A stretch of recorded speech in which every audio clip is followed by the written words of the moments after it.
15-20 ದಿವಸದಲ್ಲಿ ಏನು ನೋಡ್ತಾ ಇದ್ದೀನಿ ಅಂದರೆ ಜನದಲ್ಲಿ ಬಹಳಷ್ಟು ಆತಂಕ, ಭಯ. ಏನೋ ಕರೋನಾ ಬಂದುಬಿಟ್ಟಿದೆ, ಸ್ಯಾಚುರೇಷನ್ ಕಡಿಮೆ ಆಗಿಬಿಟ್ಟಿದೆ. ಯಾತಕ್ಕೆ ಭಯ? ಭಯ ಬೇಡ, ಭಯ ಬಿಡಿ, ಎಚ್ಚರಿಕೆ ಇರಲಿ. ನೀವು ಮನೆಯಲ್ಲೇ ಹೋಮ್ ಐಸೋಲೇಷನ್ ಮಾಡಿಕೊಂಡ್ರೆ 10ರಲ್ಲಿ 9 ಜನ ಮನೆಯಲ್ಲೇ ಹುಷಾರಾಗಿ ಬರೋ ಸಾಧ್ಯತೆಗಳಿರುತ್ತೆ. ನನ್ನಲ್ಲಿ ಜಾಸ್ತಿ ನೋಡಿದ್ದೇನಪ್ಪ ಅಂದರೆ ಭಯ. ಬಟ್ ಎಷ್ಟೊಂದು ಜನ ವಯಸ್ಸಾಗಿರೋರು, ಧೈರ್ಯವಾಗಿರೋರು ಚೆನ್ನಾಗೇ ಬಂದಿದ್ದಾರೆ. ನಮಸ್ಕಾರ, ವಿಜಯ್ ಕರ್ನಾಟಕ ವೀಕ್ಷಕರಿಗೆ ನನ್ನ ನಮಸ್ಕಾರ. ನಾನು doctor HS Ramya, associate professor, Kempegowda hospital, Bengaluru, ಮಕ್ಕಳ ತಜ್ಞರು.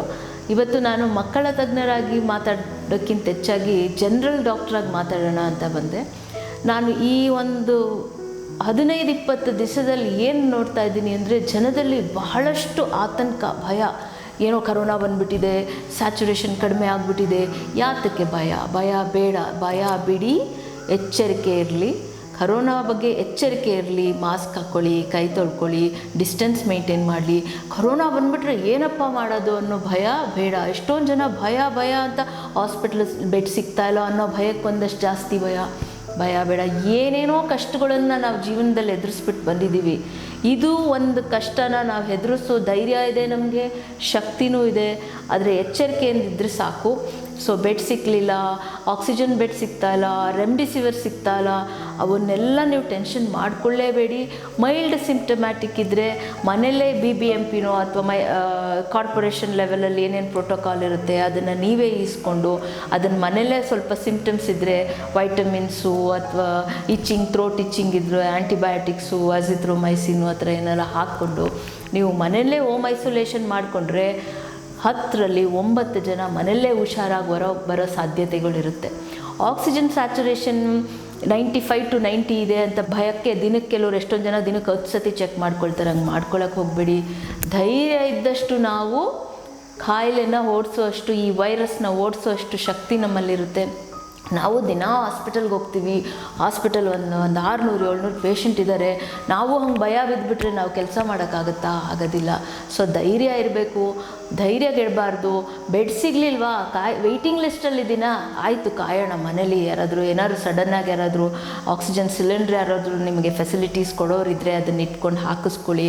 ನಿಮ್ಗೆ ಯಾರಾದರೂ ಡಾಕ್ಟರ್ಸ್ ಗೊತ್ತಿದ್ದರೆ ಅವ್ರ ಹತ್ರ ಪ್ರಿಸ್ಕ್ರಿಪ್ಷನ್ ತೊಗೊಂಡು ಸದ್ಯಕ್ಕೆ ಏನು ಮೆಡಿಸಿನ್ ತೊಗೋಬೋದು ಅಂತ ತೊಗೊಳ್ಳಿ. ನಾನು 2 ಸತಿ ಕರೋನಾ ಪೇಷಂಟ್ಸ್ಗಳದ್ದು ವಾರ್ಡಲ್ಲಿ ಪೋಸ್ಟ್ ಆಗಿದ್ದೆ. ನನ್ನಲ್ಲಿ ಜಾಸ್ತಿ ನೋಡಿದ್ದೇನಪ್ಪ ಅಂದರೆ ಭಯ. ಬಟ್ ಎಷ್ಟೊಂದು ಜನ ವಯಸ್ಸಾಗಿರೋರು, ಧೈರ್ಯವಾಗಿರೋರು ಚೆನ್ನಾಗೇ ಬಂದಿದ್ದಾರೆ. ಸೊ ಅಲ್ಲಿ ಏನು ವಿ ವರ್ ಲ್ಯಾಕಿಂಗ್ ಅಂದರೆ ಏನಲ್ಲಿ ಕೊರತೆ ಇತ್ತು ಅಂದರೆ ಧೈರ್ಯ. ಸೊ ಧೈರ್ಯವಾಗಿರಿ, ಭಯ ಪಡಬೇಡಿ. ಆಮೇಲೆ ಚೆನ್ನಾಗಿ ಉಸಿರಾಟ ಚೆನ್ನಾಗಿ ಮಾಡ್ಕೊಳ್ಳಿ. ಸೊ ಭಯ ಅನ್ನೋದನ್ನು ತೆಗ್ದಾಕಿ, ಎಲ್ಲ ಚೆನ್ನಾಗುತ್ತೆ. ಆಮೇಲೆ ಬೆಡ್ ಸಿಗುತ್ತೆ, ಎಲ್ಲೋ ಒಂದು ಕಡೆ ಬೆಡ್ ಸಿಗುತ್ತೆ. ಸಿಗೋ ತನಕ ಮನೆಯವರು ಹುಡುಕ್ತಾ ಇರ್ತಾರೆ. ಮನೆಯವರು ಅಷ್ಟೇ, ಕರೋನಾ ಬಂದುಬಿಟ್ಟಿದೆ, ಬೆಡ್ ಸಿಕ್ಕಿಲ್ಲ. ಎಲ್ಲರೂ ಟೆನ್ಷನ್ ಮಾಡ್ಕೋಬಾರ್ದು, ಕಾಮಾಗಿರಬೇಕು. ಮೈಲ್ಡ್ ಇದ್ದರೆ ಮನೆಯಲ್ಲೇ ಟ್ರೀಟ್ಮೆಂಟ್ ಮಾಡ್ಕೊಂಡು ಹುಷಾರಾಗ್ತೀರಾ. ನಾನು ರೀಸೆಂಟಾಗಿ ಒಂದು ಪೇಷಂಟು ಅಷ್ಟೇ, ಈವನ್ ಸ್ಟೀರಾಯ್ಡ್ ಟ್ರೀಟ್ಮೆಂಟು ಮನೆಯಲ್ಲಿ ಡಾಕ್ಟ್ರ್ ಕಡೆ ಆನ್ಲೈನ್ ಪ್ರಿಸ್ಕ್ರಿಪ್ಷನ್ ತೊಗೊಂಡು ಅವ್ರು ಹುಷಾರಾದರು. ಥ್ಯಾಂಕ್ಸ್ ಡಾಕ್ಟ್ರೇ ಅಂತ ಹೇಳಿದ್ರು. ನಿಮ್ಮ ಫ್ಯಾಮಿಲಿ ಫಿಸಿಷಿಯನ್ಸ್ ಯಾರು ಇರ್ತಾರೆ ಅವ್ರ ಹತ್ರ ಫ್ರೀಕ್ವೆಂಟಾಗಿ ಕಾಲ್ ಮಾಡಿಕೊಂಡು ಹಿಂಗಾಗ್ತಾಯಿದೆ, ಹೊಸ ಸಿಂಪ್ಟಮ್ಸ್ ಬಂದಿದೆ, ಏನಾದರೂ ಹೇಳಿ. ಖಂಡಿತ ಅವ್ರು ನಿಮ್ಗೆ ಹೆಲ್ಪ್ ಮಾಡ್ತಾರೆ. ಭಯ ಬೀಳೋದು ಬೇಡ. ಸೆಕೆಂಡ್ ಥಿಂಗು, ಈಗ ಇನ್ನೊಂದು 15 ಡೇಸ್ ಲಾಕ್ಡೌನ್ ಆಗಬಹುದು. ಲಾಕ್ಡೌನ್ ಆದರೆ ಏನಪ್ಪ ಮಾಡೋದು? ಮನೇಲಿ ಕೂತಿದ್ದ ಕಡೆನೇ ಕೂತ್ಕೊಂಡು TV ನೋಡಬೇಡಿ. ಸ್ವಲ್ಪ ಮನೇಲಿ ಓಡಾಡ್ಕೊಂಡಿರಿ. ಮೈಯಲ್ಲಿ ರಕ್ತ ಸಂಚಾರ ಫುಲ್ ಆಗಬೇಕು. ಕೆಲವ್ರು ಕೂತ ಜಾಗದಿಂದ ಅಳ್ಳಾಡೋದೇ ಇಲ್ಲ. ಸೊ ದಿನಕ್ಕೆ ಅರ್ಧ ಗಂಟೆನಾದ್ರು ಎಕ್ಸಸೈಸ್ ಮಾಡಿ, ಇಲ್ಲ ಆ ಕಡೆಯಿಂದ ಈ ಕಡೆಗಾದ್ರು ಓಡಾಡಿ. ಮನೆಯಿಂದ ಆಚೆ ಮಾತ್ರ ಹೋಗಬೇಡಿ. But 20 minutes exercise, healthy food, ಚೆನ್ನಾಗಿ ನೀರು ಕುಡೀರಿ, ಧೈರ್ಯವಾಗಿರಿ. ಒಂಚೂರು ಕೆಮ್ಮು ಬಂದ್ಬಿಡ್ತು ಅಂದ ತಕ್ಷಣ ಆತಂಕ ಪಡಬೇಡಿ. ಮಾಮೂಲಿ ಜ್ವರಕ್ಕೆ ಬಂದಾಗ ನೀವೇನು ಔಷಧಿ ತೊಗೊಳ್ತಾ ಇದ್ರೋ, ಒಂದು ಜ್ವರ ಬಂದಾಗ ಒಂದು ಪ್ಯಾರಾಸಿಟಮಾಲು, ಕೆಮ್ಮು ಬಂದಾಗ ಕೆಮ್ಮಿನ ಮೆಡಿಸನ್ನು ಎಲ್ಲೋ ಮನೇಲಿರುತ್ತೆ, ಒಂದು ಸ್ವಲ್ಪ ತೊಗೊಳ್ಳಿ. ಅಯ್ಯೋ ಕೆಮ್ಮು ಬಂದ್ಬಿಡ್ತು, ಓಡೋಕರನ್ನು ಟಚ್ ಮಾಡು, ಏನಾಗೋಯ್ತು, ಪ್ಯಾನಿಕ್ ಆಗೋದೇ ಬೇಡ. ಸ್ವಲ್ಪ ಒಂದು ದಿವಸ ನೋಡಿ. ಮಕ್ಕಳೇನಾದರೂ ಇದ್ದರೆ ಮಾಸ್ಕ್ ಹಾಕ್ಬಿಟ್ಟು ಮಕ್ಕಳನ್ನ ಮನೇಲಿ ಹತ್ರ ಬರ್ದಂಗೆ ನೋಡ್ಕೊಳ್ಳಿ. ಸೊ ಹೋಮ್ ರೆಮಿಡೀಸು, ಮನೆಯಲ್ಲೇ ಮೆಡಿಕೇಷನ್ಸ್ ಏನಿರುತ್ತೋ ನಿಮ್ಮ ಡಾಕ್ಟರ್ ಕನ್ಸಲ್ಟ್ ಮಾಡಿಕೊಂಡ್ರೆ ಆರಾಮಾಗಿ ಆಗಿಬಿಡ್ತಾರೆ. ಟೆನ್ಷನ್ ಮಾಡ್ಕೋಬೇಡಿ, ಹೊರಗಡೆ ಓಡಾಡಬೇಡಿ. ಭಯ ಇರಲಿ, ಸ್ವಲ್ಪ ಇರಲಿ, ತುಂಬ ಭಯ ಬೇಡ. ಬಟ್ ಎಚ್ಚರಿಕೆ ಇರಲಿ.